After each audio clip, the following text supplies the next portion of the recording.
आणि आपण मित्रांनो आज या लेक्चरच्या माध्यमातून ॲक्ट ऑफ सेटलमेंट 1781 याच्याबद्दलची सखोल माहिती घेण्याचा प्रयत्न करणार आहोत. ॲक्ट ऑफ सेटलमेंट म्हणजे निवारण कायदा 1781. 1781चा सुधारणा कायदा, यालाच निवारण कायदा असंही म्हणतात. बघा मित्रांनो, 1773मध्ये जो रेग्युलेटिंग ॲक्ट केला होता त्या ॲक्टमध्ये बऱ्याच त्रुटी होत्या आणि त्या त्रुटी दूर करण्यासाठी 1781मध्ये हा कायदा करण्यात आला होता. बघा, त्या त्रुटी जो कायदा केला होता 1773मध्ये केला होता आणि त्यातले त्रुटी दूर करण्यासाठी जो नवीन कायदा केला तो त्यानंतर 8 वर्षांनी केला, म्हणजे 1781मध्ये केला. तुम्हाला परिस्थिती काय असेल समजू शकेल. आता बघा, या 1781च्या सुधारणा कायद्यान्वये मग कोणत्या तरतुदी केल्या होत्या तर बघा, पहिलं म्हणजे कंपनीच्या सेवकांनी कार्यालयीन कामे पार पाडताना केलेल्या कृती या सुप्रीम कोर्टाच्या अधिकार क्षेत्रातून वगळण्यात आल्या. बघा, मी पुन्हा एकदा सांगतो की कंपनीच्या सेवकांनी त्यांची कार्यालयीन कामे पार पाडताना त्यांनी ज्या काही कृती केल्या असतील, ठीक आहे, तर त्या कृतीविरुद्ध किंवा त्या कृतींना सुप्रीम कोर्टच्या अधिकार क्षेत्रातून वगळलं किंवा त्या कृतींना कुठे ना कुठे संरक्षण प्रदान करण्यात आलं होतं. ओके, आता पुढचा मुद्दा बघा. त्याच्या काय या पहिल्या मुद्द्याच्या खोलात काही जायची गरज नाही मित्रांनो, फक्त तरतूद काय एवढं लक्षात ठेवा. याच्यावर एकदम फार कमी प्रश्न विचारलेले आहेत आणि भविष्यात जर प्रश्न विचारला तर तो चुकू नये यासाठी आपण आजचं हे लेक्चर बनवलेलं आहे.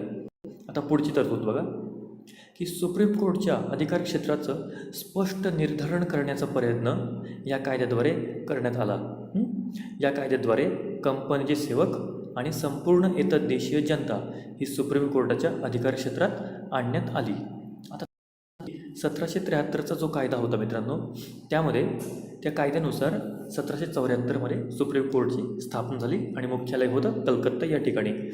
आणि सुप्रीम कोर्टची जेव्हा स्थापना झाली तेव्हा सुप्रीम कोर्टने काय सांगितलं की केवळ कंपनीचे सेवक हे किंवा कंपनीचे सेवक जे आहेत तर त्यांच्यावर केवळ आमचं अधिकार क्षेत्र असं नाही, तर कंपनीचं जेवढं पण राज्य आहे आणि त्या राज्यात राहणारे सर्व नागरिक असतील, मग ते कंपनीचे सेवक असतील, ब्रिटिश नागरिक असतील किंवा फ्रेंच नागरिक असतील, पोर्तुगीज नागरिक असतील, डच नागरिक असतील किंवा इतर कोणतेही नागरिक, भारतीय वगैरे पण असू शकतील, तर इतर कोणतेही नागरिक असतील जे कंपनीच्या त्या राज्यामध्ये राहतात, तर त्या सर्वांवर आमचं अधिकार क्षेत्र आहे असं कंपनीचं म्हणणं होतं.